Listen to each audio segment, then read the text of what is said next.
Besimtarët e krishterë në mbar botën kanë kremtuar ditën e ujit të bekuar në katedralen e Shën Shtjefnit në Shkodër Mesha e Shenjtë u udhëhoq nga arqipeshvi Mzot Giovanni Peragjine, i cili në mesazhin e tij tha se duhet të jemi gjithmonë në kërkim të pasurisë që na mëson besimi ynë, të zbulojmë kush është Jezu Krishti për jetën tonë.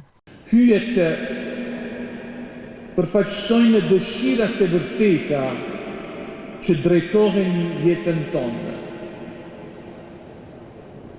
Dhe ndoshta është pikërisht kjo që kemi humbur në kohën tonë.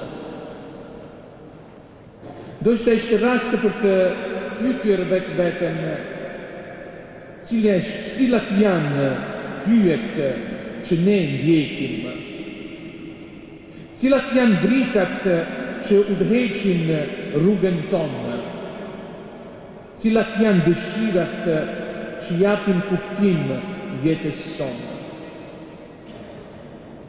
Shpeshherë edhe ne kemi humbur dëshirën që të vendosim gjithmonë në lëvizje.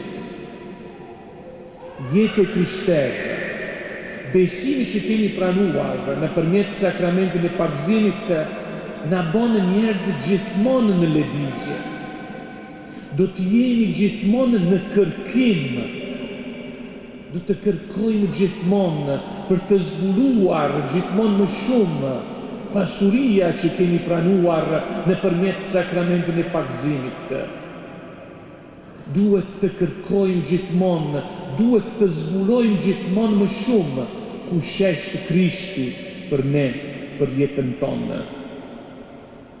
Dietarët na kujtojnë se ajo që plotëson jetën nuk është iluzioni për të pasur gjithçka, por mundësia për të pasur një dëshirë, një pasion, një ideal, një kuptim që bën të ndigjet jeta jonë.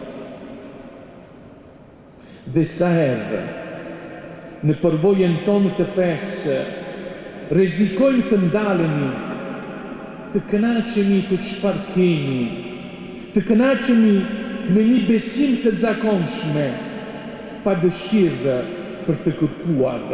Takimi me Krishtin është një takim që rindes hyjet, do me thënë rindes dëshirat që e udhëheqin eksistencën tonë.